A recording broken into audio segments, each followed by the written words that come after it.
Thank you to Jack and thank you to George for inviting us here today.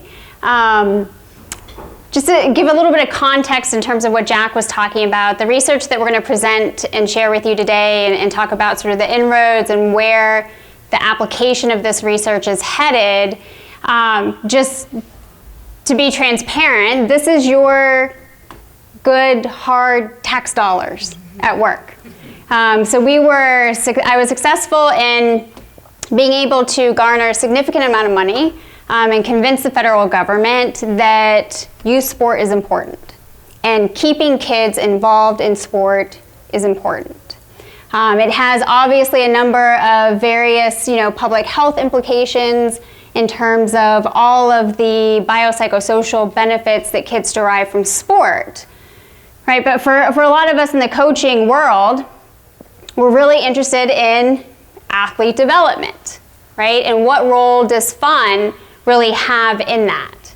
And so what I'll do first is just congratulate everyone else in here for being the fun group that has sort of stuck around as we got sandwiched between safe sport and suicide. But we promise it'll be a really interactive and fun next hour that you'll spend with us, for sure. If you don't have fun, you can take up complaint with Heather. I'll make sure you guys have fun later. Yeah, the after hours.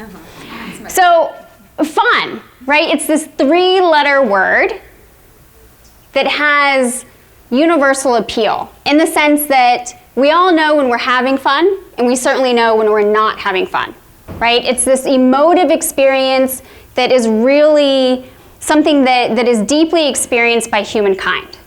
But what does it mean, right? We sort of come at things and we think about it in terms of, well, what is fun for one person is different for another person. It's this very sort of abstract, ubiquitous term, but how do we concretely define fun? And how do we do that in the context of sport, right? Because expert science tells us that this 3-letter word, fun, is the #1 determinant of keeping kids engaged. Its absence is the foremost reason why kids drop out. So whether we have interest in sort of the public health implications of sport, or we're really interested in talent development, athletic development, winning medals at whatever competitive level, fun is really important when we talk about program planning. So what I'm going to invite you to do next, for the next hour with us, is invite you into the minds of young athletes and how they conceptualize fun. And so we were able to do this in a really innovative way through a research methodology that's quite rigorous that's called concept mapping. And so what we did is we engaged 142 kids across rec, travel, younger, older, girls and boys from the sport of soccer. And some of you might be saying, well, that's soccer and this is hockey, right? 75% of our participants in this study played hockey, played basketball, they were multi-sport athletes. We also engaged their coaches and their parents. And we asked them to do these 3 specific things: brainstorm with us, sort with us, and rate with us. So what exactly does that mean? When we worked with these kids and we asked them to brainstorm, we asked them to complete this specific sentence stem that you see here. One thing that makes playing sports fun for players is. And we asked them to generate as many different ideas as they could possibly think of. So each and every kid did this, each parent, each coach. So as you can imagine, we got thousands of ideas. And we had to take that then back and analyze that data. When we did that, what we found was that they identified 81 specific determinants of fun. So another way to think about this is if you were to open up sort of a sport version of Webster's dictionary, right? And you look up the word fun, it's defined by these 81 specific things. But we have to find a way to make sense of all of those ideas. 81 is a lot. It certainly blew our minds that these kids were able to generate so many different ideas. So we asked them to sort these ideas into piles. And the way in which we did this is we put each determinant on a single laminated index card. And then each child received the full deck of cards that contained all 81 determinants. And we asked them to essentially sit there and pile sort them in any way that made sense to them. So working with kids, right, analogies and metaphors are really helpful for getting them to grasp, okay, well, what exactly does that mean or what does that look like? So the example that we gave them was going trick-or-treating for Halloween, right? So they go out, they go trick-or-treating, they get their bag or their basket full of candy, they come home at the end of the night and we ask them, what's the first thing that you do? And all their hands go up and they're excited and they're like, we sort our candy, right? So we said you're gonna do the exact same thing with this, right? There's no right or wrong way to sort. Sort it in any way that makes sense to you. And as you're sorting, we're also going to give you a Post-it pad and a pen. And as you start to create your piles, you're going to name each of those piles in your own words. So when they sorted, or after they finished sorting, then we recorded how they had sorted all of that into data. Following sorting, we then asked them to rate. So we had all of this very rich qualitative data about how they defined fun, how they conceptualized it in their head, but then also we needed to know, well, what is most important and least important? So we asked them to rate each of the 81 fun determinants on a scale of 1 to 5 from least important to most important. And to make even the task of having to do that more fun, we had them do that on iPads, right? So it was quick and easy, they could read the determinant and rate it. So we then aggregate all of this data, this rich qualitative and quantitative data that the kids, the parents, and coaches have generated. And we take that back and we are then able to apply really sophisticated analytic tools that then are able to display this data in a way that gives us and you a visual reference for what fun looks like in the mind of a child.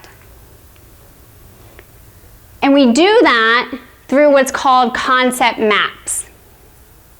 So this is the first map that I'm going to take you through and help us sort of navigate together. So recall that following brainstorming and analyzing that data, the kids generated how many specific fun determinants? 81. 81, right? They then sorted those 81 determinants. So based upon how they sorted those determinants, we are able to generate what is called a point map here. So each data point that you see up here represents one of the 81 fun determinants. The number that appears next to it is arbitrary. It's just a number that's assigned to help us identify that specific idea. So visually, if you were to extract the data points, right, you have a map of just a bunch of points. The numbers help us identify what idea that is. It's a map also of relationships based upon how the kids sorted those 81 fun determinants. So you can take this map, you can turn it upside down, right, left, it means the same thing. Because what we're most concerned about is how each data point is positioned to the data points around it. And that then tells us a story. So similar ideas appear closer together on the map. So you see down here, point 40, 49, and 57. Partner in small group drills, scrimmaging during practice, doing lots of different drills and activities during practice. These are similar to one another, which means that they were sorted together more often. That also means that different ideas appear further apart on the map as well. So if we go back to point 57 here, right, which we said was doing lots of different drills and activities during practice, we can juxtapose that up here with the fun determinant keeping a positive attitude, 29, and then on the other side of the map, having people cheer at the game. Right? These are very distinctly different fun determinants. And so when we're able to then run additional statistical analyses on this data that the kids generated, we're able to then partition the data points into discrete factors. So if you recall, each child sat and pile sorted. This map here, this cluster map, is a visual representation of the aggregate, the combined way in which all the kids sorted. And so essentially what happens is those 81 specific fun determinants become partitioned into 11 very discrete fun factors. Now, as the kids pile sorted, what did they do on the Post-it pads? Say again? They named them, right? They named them in their own words. And so when we look at that data, then we're also able to start to see this further story start to develop in conceptualization of what fun is to young children. So when we look here, right, we have the 11 fun factors that are then derived from 4 specific sources of fun. And we know that based upon the names that the children gave to each of their piles.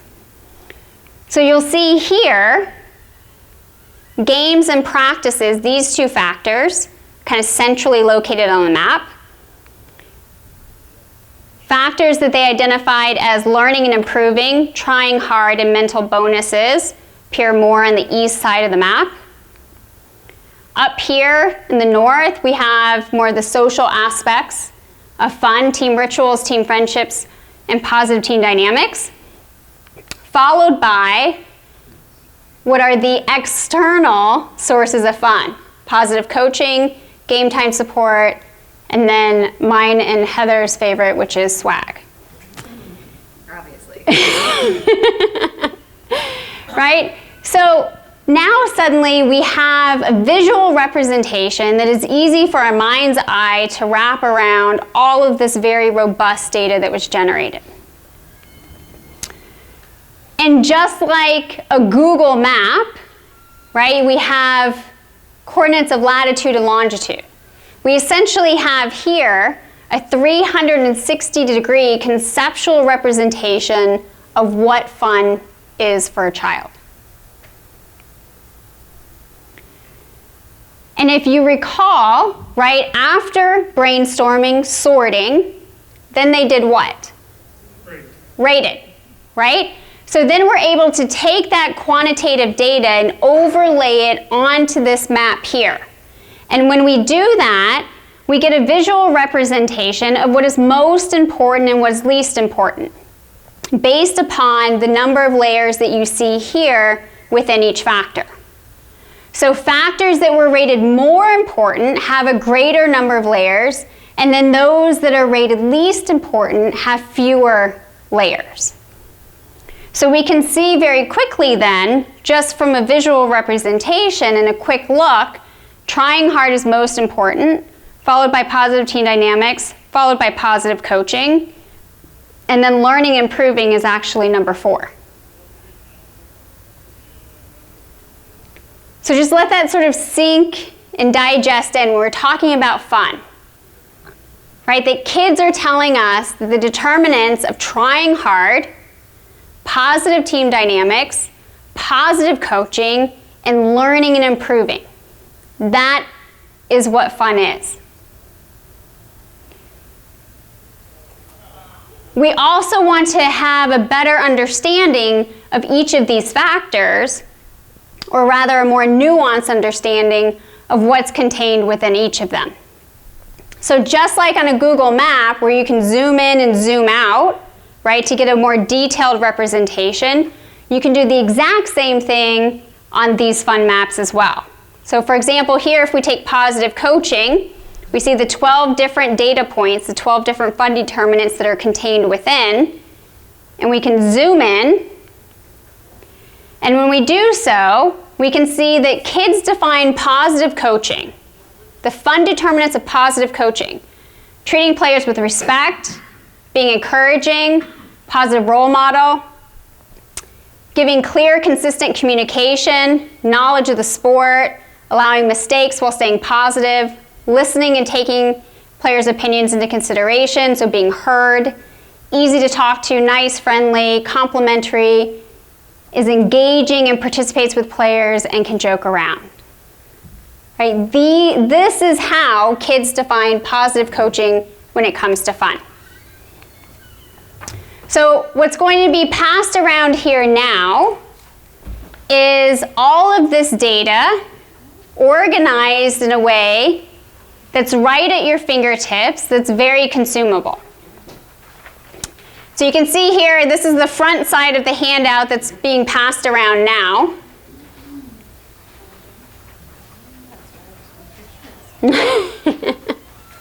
Yes? What age group was used in the survey? Did you mention that or no? I did not mention that. I just said younger and older. Yeah, so good question. Good question.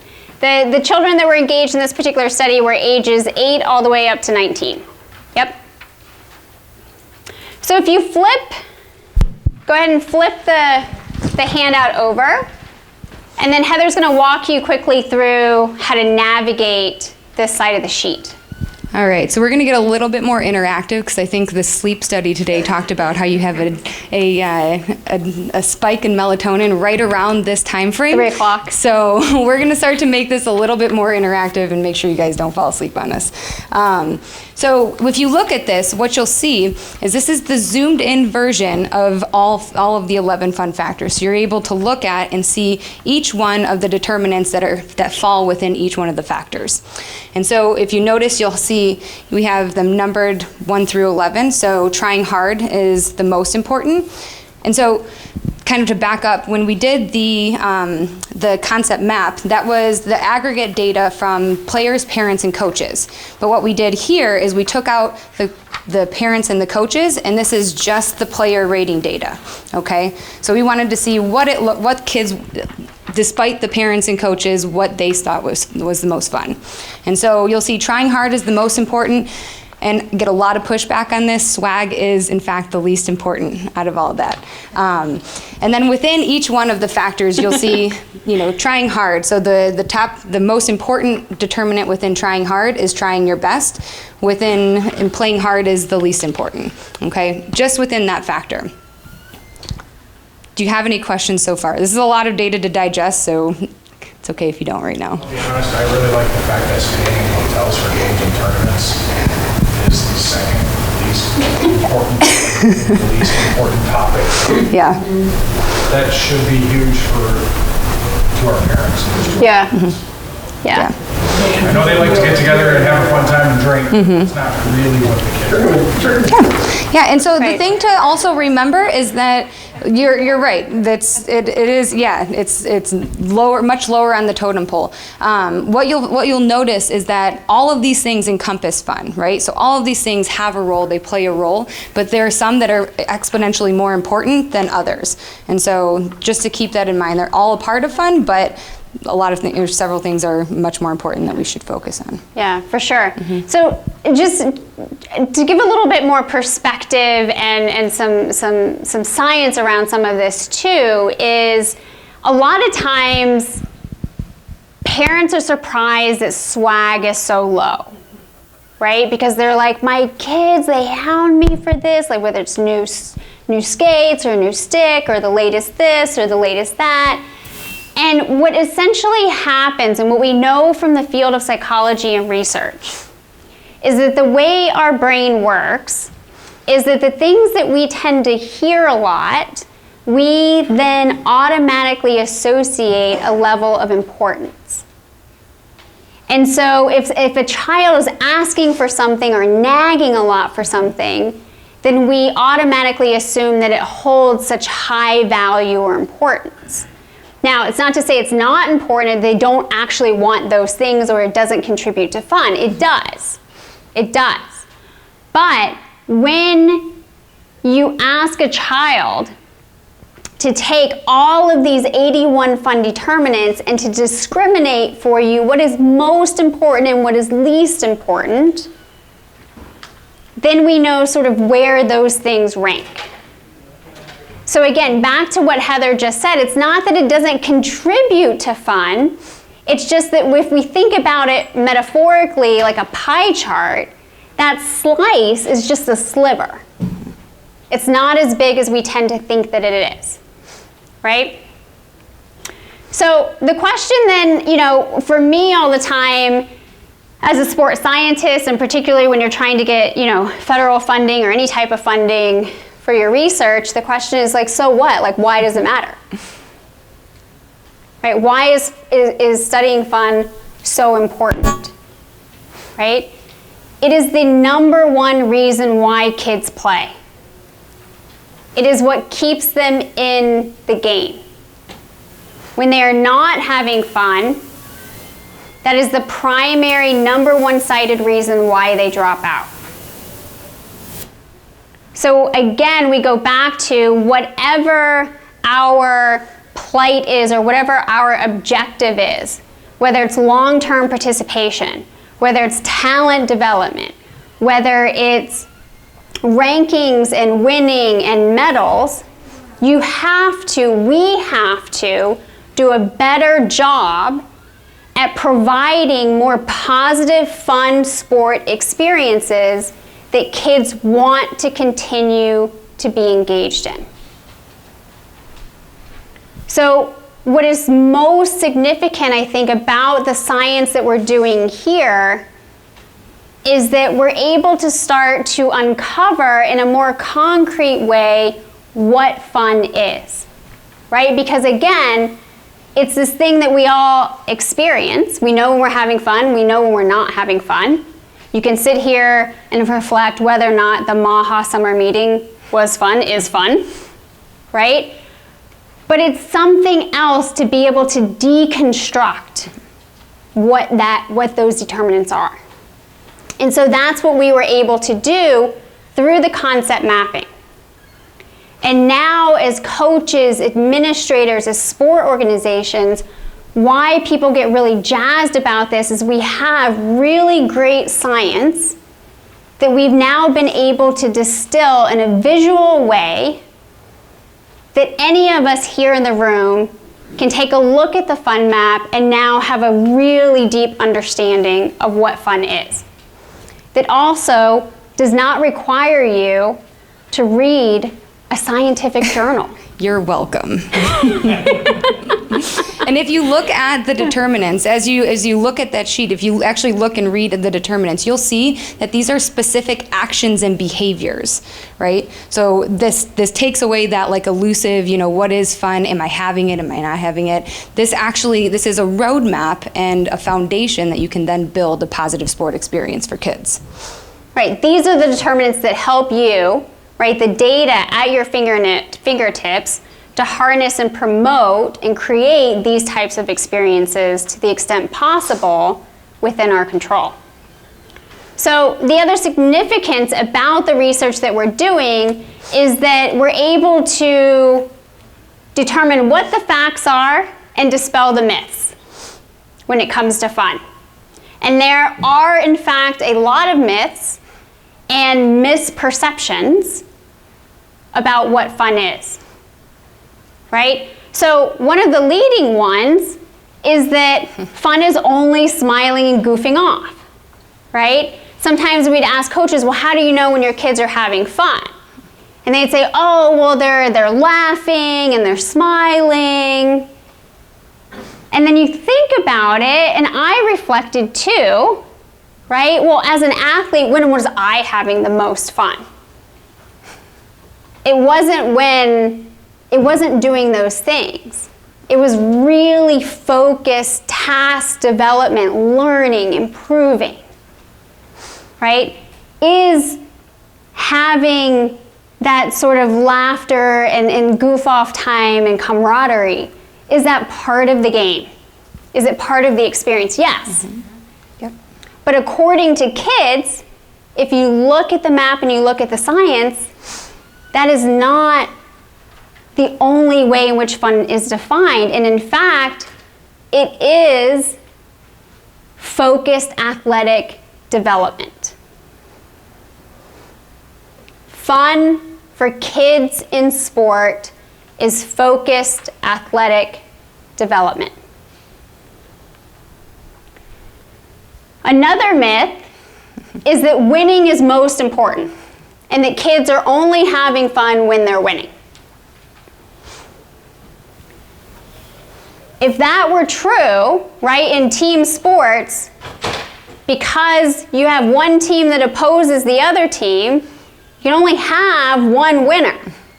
So then we're saying, well, you know what, 50% of the time, not having fun, right? Or this idea that fun is more important to travel players versus recreational players, right?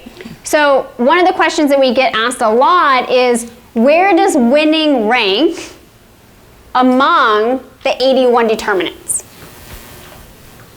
And typically, those responses from coaches and parents is that it's way up top. Has to be in the top 12, top 20 at most, right? And what the data shows us is that winning, in fact, is only 40th among the 81 when we rank order them. It's only 40. Which means that there are 39 other determinants that kids rated as more important. The other thing to keep in mind is that on the fun map and the fun determinants, and if you think about the concept of organized sport in competition, winning and losing, that is the sole outcome. When we're talking about developing players, providing an experience, that is process-oriented. Process-oriented. Those moment-to-moment experiences that we create for a child athlete in the context of sport. So within the fun maps, there are 80 process-oriented fun determinants. And there's one outcome oriented. To add on to that, so if you look on your maps, competing is one of the fun determinants, right? Where is that ranked? It's ranked 13th. So it's like, I mean, it's way up there. So competing is a part of the process of playing, right? That is more fun or more important to having fun than the outcome of the game. Like, yes, nobody likes to lose. I mean, we're not saying that like, oh, you can be a loser and it's fine. You know, you'll still have fun if you never win. That's not what we're saying, right? But what we are saying is that, like Amanda just said, I mean, the majority of the fun determinants are process-oriented actions and behaviors. Winning is one of the only outcomes in there. For sure. The other is that fun should be saved for the end as a reward. Right? So if you work hard in practice, you do the boring drills, then I'll let you guys have fun at the end. Right? So then again, as adults, we're sort of missing the concept and the conception of what fun is and the value that it plays in the experience of a child. Right? So again, it goes back to when we look at the fun maps are telling us that through these 81 determinants, those moment-to-moment experiences are what is creating fun for kids. It's not something that we put them through drills and drudgery only to have fun at the end. So really, the take-home message is that we give athletes the best chances to succeed when we provide them with more fun training environments. So what's going around next, Heather and Brad and I think a few others are going to help hand out this worksheet where we'd like you to just sort of take a look at the fun map, right? So you have all 11 fun factors that are rated there for you from most important to least important based upon all the kids that participate in this study. So now what we'd like you to do is take a couple minutes and discern for girls versus boys what is most important for girls and what is most important for boys. Likewise, what is most important among the 11 fun factors for the younger kids versus the older kids. And then finally, for those kids that are engaged in recreational programs, what is most fun for them and how does that then compare to the more select travel players? So if you just go ahead and take a couple minutes and jot down your ideas, and then we'll come back and discuss those. Let's hear, what do you guys think is the most important for girls? Just shout out. Positive team. Positive team dynamics. Friendships. Friendships. I heard something different in the back. What was that? Proving and learning. Proving and learning. Okay. I said the trying hard. Trying hard. Okay. What about boys? Trying hard. Trying hard. Okay. Playing well. Okay. Games. Yeah. Okay. All right. So what we're going to do is we're going to start debunking some of these myths. All right? This is super common, and I hate to say that we set you guys up, but we kind of set you guys up. So this is one of the things that people always think is that girls play. One of the reasons why girls play is because they want to be with their friends, right? They're there for the social aspects, and the boys are very mastery oriented and task oriented. They want to win, they want to compete, they want to learn. So this is something that we really want to try to emphasize that those things are not actually, it's not what the data is actually telling us, okay? So I'm going to take a quick second here and just explain to you what we're actually looking at. So one of the other things that concept mapping does is it produces these ladder graphs, okay? So what a ladder graph is, the way you read this is that however the more horizontal the rungs are, the closer alignment the ratings are, okay? And so it's very easy to look at group differences and similarities in this case, okay? So at the top here we have the max value, so these are rated as like pretty important, right? These are rated as not that important down here.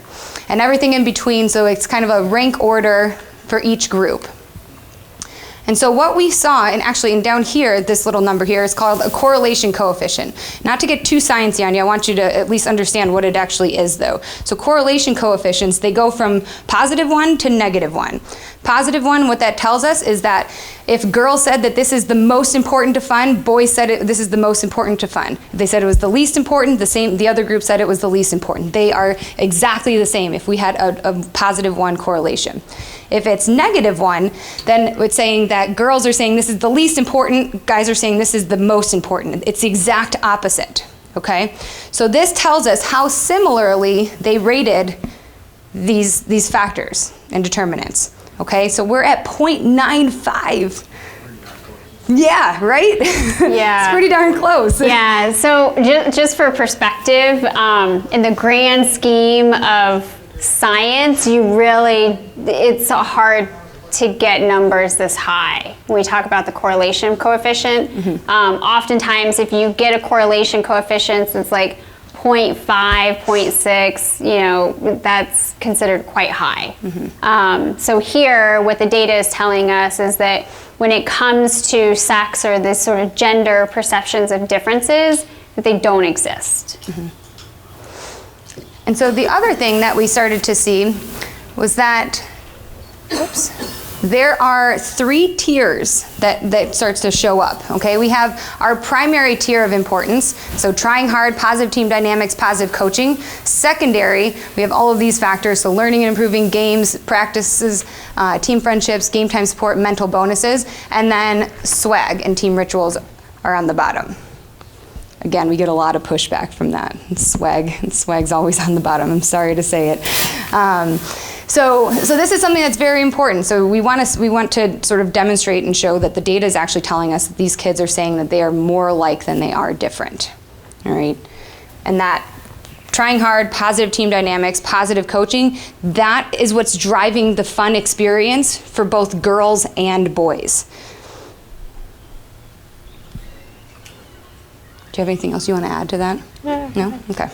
Yeah, absolutely. The previous slide. So the second group of data, and so I know it all relates to fun, right? Yeah. Now, it seemed to be flip-flop, like between the girls and the boys in terms of mental bonuses for girls being number 4 versus number 9, games for girls being 9 versus number 5 for the boys. The second grouping, they seem to be in reverse order almost. Is there anything to discern from that, or is it just it's still the top 3 that really drive everything? Yeah, it's really the top 3 that are driving what is most significant to fun. The other thing is that though we can sort of visually see where it looks like there's sort of this sort of inverse relationship, quantitatively that relationship doesn't hold statistically.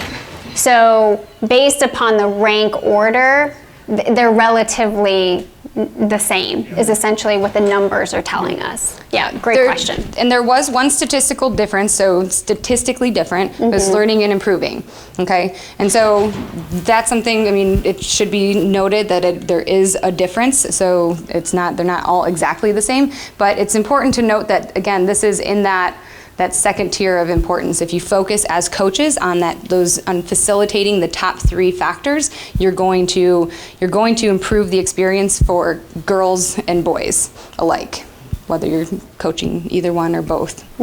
Okay. All right. So next, let's see what older kids. What do you think is the most important? Go ahead, shout it out. Did I scare you guys? What is it? Team rituals. Team rituals. Friendships for the younger kids. Anything else? Positive coaching. Positive coaching. Okay. All right. What about for the older kids? Swag. As we get older, we want more cool stuff. Right? Any other ones? Older kids. Positive team dynamics. Positive team dynamics. Okay. I think it's still coaching. Positive coaching. Okay. All right. So. Whoops. Oh, not. Whoops. There we go. So again, here's another myth that fun, it differs by age. It's going to be vastly different for the younger kids than it is for the older kids. Right? Sorry, I set you up again. So we're going to look at another one of these pattern matches. Again, if you look at that correlation coefficient, holy moly, we're at 0.97. Right? And I want you to also look here that those 3 tiers are holding up here too. So for kids, positive team, for younger kids and older kids, trying hard, positive team dynamics, positive coaching remains the most important in driving fun.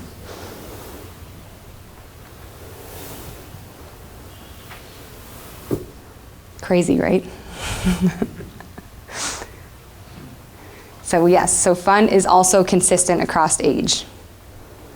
Last one, rec. What's the most important for rec?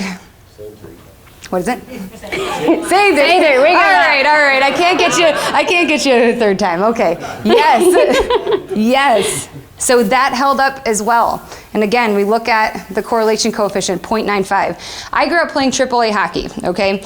You have no idea how many times I've heard, if you want to have fun, go play house. Go play rec. Like, AAA is not fun. You're here to work. You're here to play hockey. You're here to win. College scholarships all the way, right? So what it's telling us here is that fun is actually, it's consistent. whether you're playing rec, whether you're playing travel. Again, as coaches, if you focus on those top 3, trying hard, positive team dynamics, and positive coaching, you're going, no matter what kid, a lot of times we're coaching multiple teams, right? Rec, travel, girls, boys, younger kids, older kids. If you focus as a coach on facilitating these top 3 factors, you're going to improve the experience for kids. So that was one of the things for us that I think was very surprising. We were very surprised, just like you guys. And so as we were sort of digesting and processing all of that information, one of the things we realized was that this is actually pretty cool, right? So there's 81 specific actions and behaviors that help facilitate fun. That's a lot to digest, right? That's a lot to think about as a coach. And so what we like to do now is, now the data is telling us that, I mean, these across the board are the top 3 most important things that if we can then, I think it's 27 determinants that make up these top 3 factors. If we as coaches focus on facilitating those 27 things, I'm not saying forget about all of the other things, but if you place more focus on those 27 things, you're going to help improve the experience. So it's a little bit easier to digest. It's not as much information to download. Any questions or anything yet? You guys good? Okay, here you go. Yeah, so we spent a little bit of time here, debunking a lot of these myths and sort of misperceptions, right? So it's really sort of juxtaposing expert science with lay perceptions or public perception. And what's interesting though is, in our study here, we engaged kids playing recreational and travel level sport, but when we look at studies that have been done even within the USOC, so there's a study that was done with a retrospective study that was done with athletes across 2 different quadrenniums, and they were asked, what got you into playing sports as a kid, right? And what kept you playing? And fun was always ranked within the top of the answers that they provided. And then when they were asked, well, what then propelled you to pursue your sport at the highest possible level? And again, fun was right there up at the top. So it goes back to sort of reconceptualizing or rewriting the way in which we often think about fun, and really starting to understand and underscore the significance that it plays in a child's sport experience. That again, fun is synonymous with focused athletic development. That it's not just this thing we say for the end and it's laughing and goofing off and being silly, which fun often gets sort of this bad rap as being. But again, when you go back to the expert science and the literature, the science is saying that fun is the #1 determinant for keeping kids engaged, whether it's for lifelong physical activity and health, or it's for talent development and winning medals for your country. And fun does not detract from athlete development. And that's another misconception a lot of times with coaches who are super intense. if they see their kids, goofing off or having fun, they perceive that as taking away from their athlete development. So again, this kind of reiterates. Yeah, go ahead. I'm just curious, and it's kind of like a sidestep, but I see a lot of parents and sometimes professional athletes, they have their child in the parents or the professional athlete's sport of choice, and there's a long, hard push for them to continue, and you can kind of see the deterioration of the player. So I'm just curious if you could apply something like that, your data collecting, to how would they define fun in a particular sport? Do you know what I'm saying? To determine what sport would make them happiest. Does that make sense? Oh, I see. So so athletes or former athletes that sort of not only what makes it fun, because by the chart it's indicating that if a coach were to, or if the top 3 determinants were the only factors that made it fun for the kids and it would keep them engaged, if it's not really their sport of choice in their heart of hearts. I'm just curious. If that Does that override? No, so I understand what you're saying. Yeah, it's complicated, right? But that's sort of a separate kind of conundrum in and of itself, right? Is we talk about the role of autonomy. So some of you, in your coaching education, may have been exposed to this theory called self-determination theory, which is what motivates children in sport. And autonomy is one of those primary psychological needs. And so part of it is about giving autonomy to kids, right, and choice in what they do. So inherently, some kids may be drawn to hockey and others to basketball or to figure skating or something else. But what we're starting to find is that in the studies, the ongoing research that we're doing is that these things likely don't change between sport. So it's sort of like, what game do you fall in love with? Mm-hmm. And then how do we provide those experiences that keep kids involved in the game that they've fallen in love with? Mm-hmm. Yeah. Does that help? Yes. Yeah. So you said you had data over all three for the parents, coaches. Mm-hmm. So do you have the parent data? Because a lot of times our client and our customer is not just the kid. Right. Absolutely. Oh, absolutely. Parents happy. Yeah. Oh, absolutely. I mean, and that's a bigger and bigger problem. It's not. Yeah. So. Yeah. So we have some of the coach data and how that compares, and Heather's actually going to take you guys through that in a little bit here as well, and she can talk a little bit about the parents. But overall, what we're finding through the science is that the kids are saying that we are actually more similar to one another than we are different. Right? Regardless of biological sex, age, or whether they're participating in a rec versus a travel program, what makes it fun and what makes it the most fun is the same. So what's happening here is the science, the data, is supporting what's called the gender similarity hypothesis. And when we talk about why does the gender differences hypothesis prevail, right? This idea that men and women are different, right? And some of that has been propelled by books like Men Are From Mars, Women Are From Venus. The media tends to grasp onto these things where we then exploit differences in a big way because it's interesting and it captures attention. But when we actually study differences in biology and in gender, all of the psychological and sociological data out there supports the gender similarity hypothesis, that we are more similar to one another than we are different. So the question then becomes, why does the gender differences hypothesis prevail? Why do we assume that girls and boys are different? Why do we make these assumptions that, the way that we're going to coach or what is fun for younger kids is different from older, or house versus travel hockey? Well, Daniel Kahneman is a Nobel Prize winner in behavioral economics, and he's done a phenomenal job at helping us to understand why we make the decisions that we do and why we hold the perceptions that we have. And so what he did was he likened the brain to two systems, right? And so if you think about our brain as being divided into system 1 and system 2 thinking.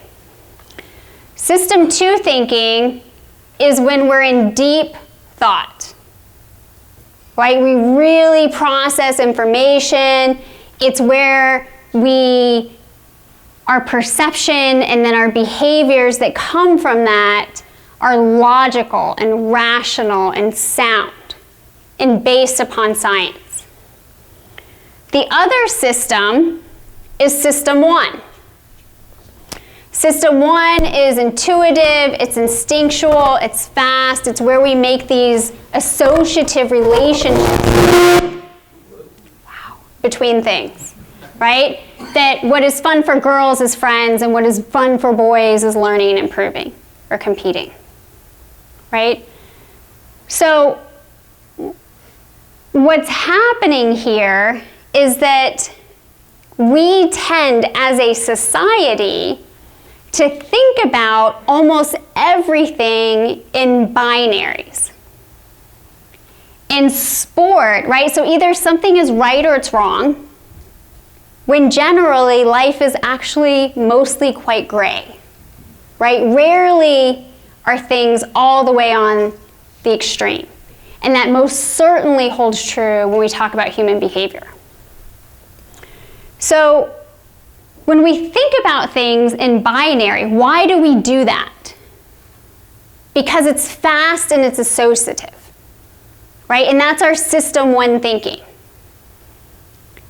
But system one thinking is not always correct and has errors.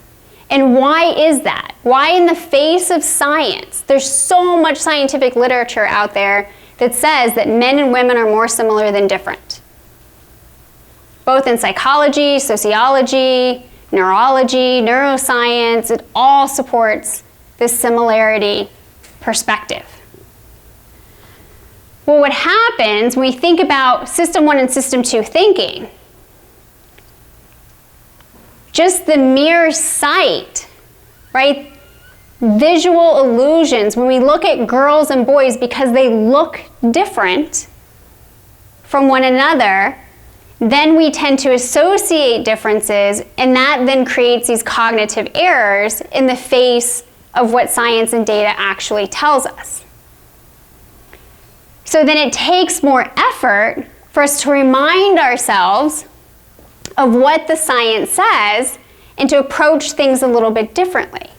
And it's also much harder to do that because socioculturally, right, we are conditioned to believe these gender stereotypes.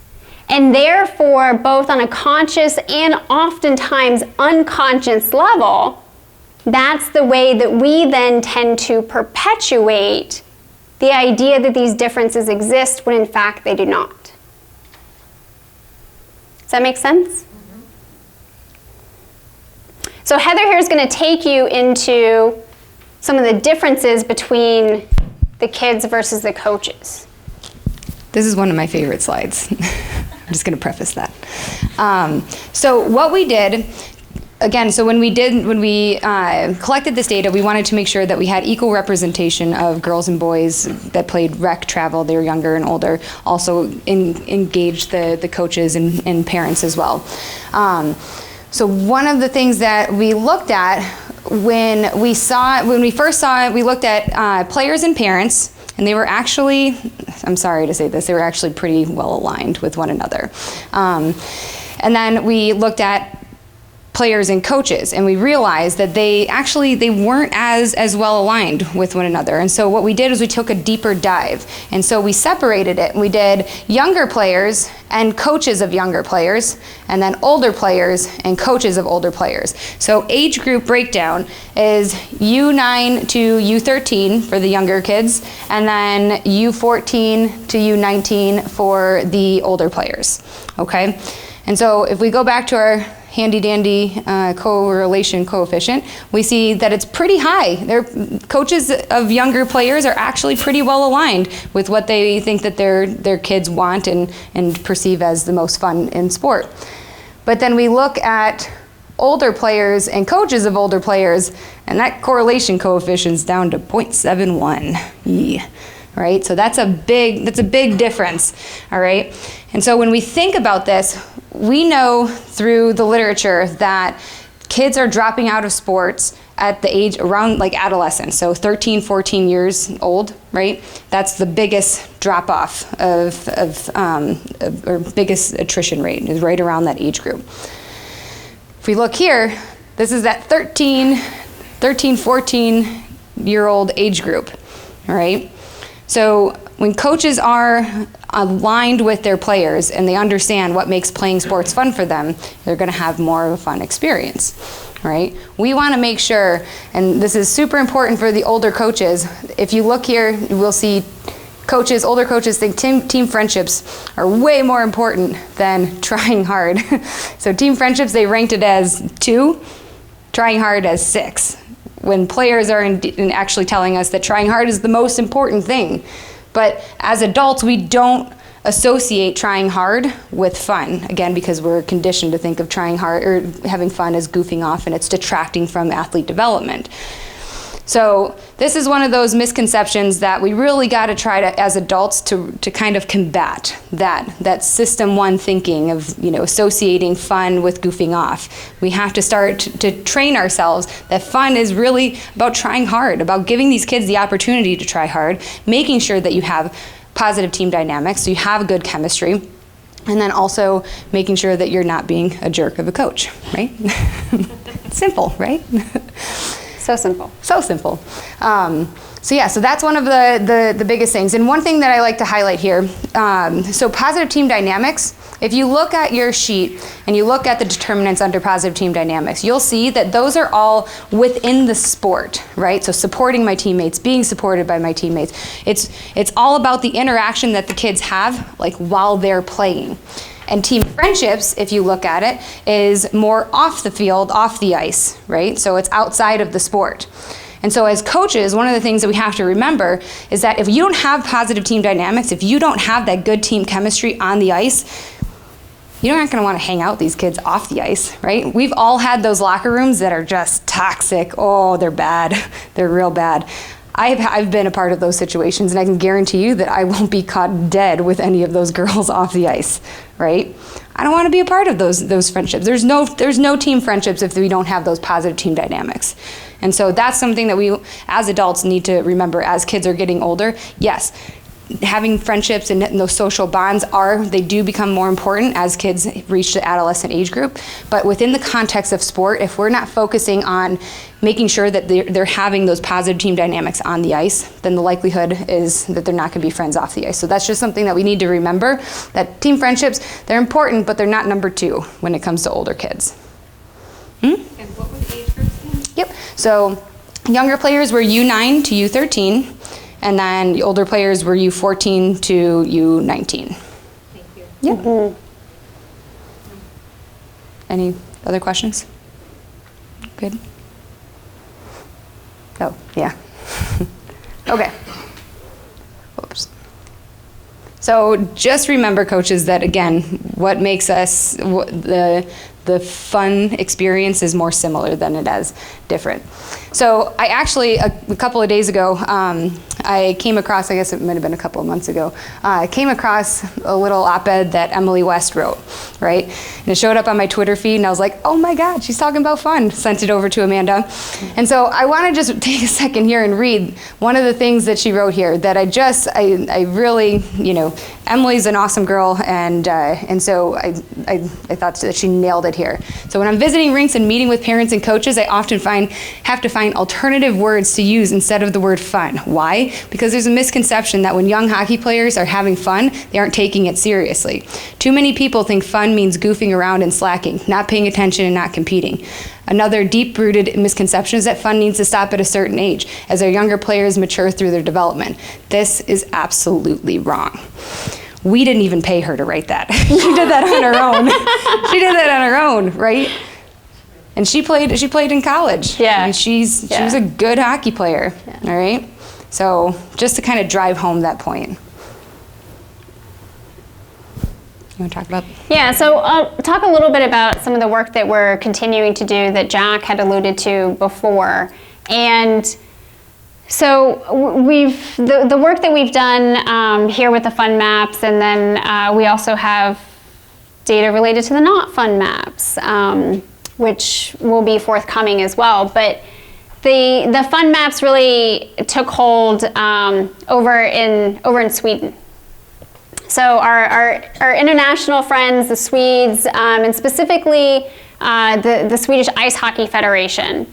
And we have started working with them collaboratively to do research in their country, specifically in the sport of ice hockey. And so what we've done is we have worked quite rigorously to translate the fun maps from English into Swedish, and then Swedish back into English. Call this a rigorous back translation process in the world of science. And what we're finding is that everything translates quite well. And that with the focus groups that we've been able to do, at least with the older athletes so far, is that the same determinants of fun that hold true for American kids in our study, the original fun maps, is also holding true for the Swedish ice hockey players as well. So one of the questions that we get a lot of times, earlier on were, well, what are the differences between girls and boys? Because of course there are. Right, same thing. There's got to be an age effect, there's got to be a competition level effect, and most certainly there must be a cultural effect as well. And so what we're doing now is we're starting to do the hard science to be able to collect this data, and it'll be interesting to see what it says. So right now we've gone so far in terms of phase 1 of being able to translate the fun determinants, start to collect some qualitative focus group data that shows us that these fun determinants look to be the same. And then in phase 2, the Swedish ice hockey, youth ice hockey players, again, we're going to do younger, older, rec, travel, these sort of their different competition levels that they have. And then also, girls and boys, to be able to discern if there are differences, and then what is most important to them.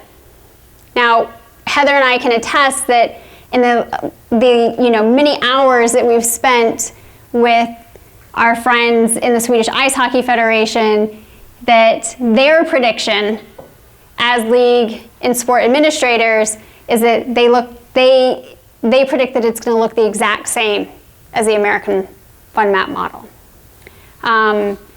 But though they think that that's how it's going to come out, they want to have the data to be able to back it up and to then drive the direction of their programs. And so that's one of the things that we're working on. And then in the process, there was a lot of interest from the Swedish Basketball Federation as well, so we'll be engaging them in the same study and doing the same thing. So that's sort of what we have going on internationally. And then that's from a research standpoint here. And then we've done quite a lot of work with Alpine Ontario in the world of ski racing and informing their coach education and the creation of coach education tools that will help educate coaches about the fun maps, about fun, what is most important, what is least important, how that informs their day-to-day operation and program planning. Quite a lot of work with Virginia Youth Soccer Association, beginning to start to work with U.S. Soccer, and have certainly done program evaluation for the U.S. Soccer Foundation, particularly looking at their girls-only program. And when we did that, we saw that it holds up against the data that we have as well. So we're just getting more and more research evidence that the findings that we have are holding true. Gives a little bit of perspective there, and so we want to thank our sport organization partners for all the work that we've been doing and the fun that we've had along the way in generating the science and being able to share it with you today. And so we want to thank you again for your time and for your attention and for your great inquisitive questions. And if there are any other lingering questions, we'd be happy to take those right now. Jack. I'm going to just cue you on this side. So Heather and Amanda, both, you've been published in a number of journals. Yes. And including the Olympic Coach magazine, I believe, from OC. Yeah. How can people in this room who are interested maybe go deeper and learn more about what you've been doing? Yeah, so you can contact us. It's not, our email is not up here, but it is on the handout that we gave you that has the fun maps. We're happy to share the original scientific papers. We have a book chapter that we wrote as well that is quite, it's an easy read. Remind me what book that was. It was Sports Psychology for Young Athletes. Yeah. Mm-hmm. Yeah. Good job. Yeah, so I mean, we're happy to share the science and the resources that we have. Yeah. Thanks. Yeah. Other questions, comments, concerns, criticisms? Take the concerns and criticisms to her. I don't want to hear it. No? All right, thanks for having fun and having a ball with us. We appreciate it.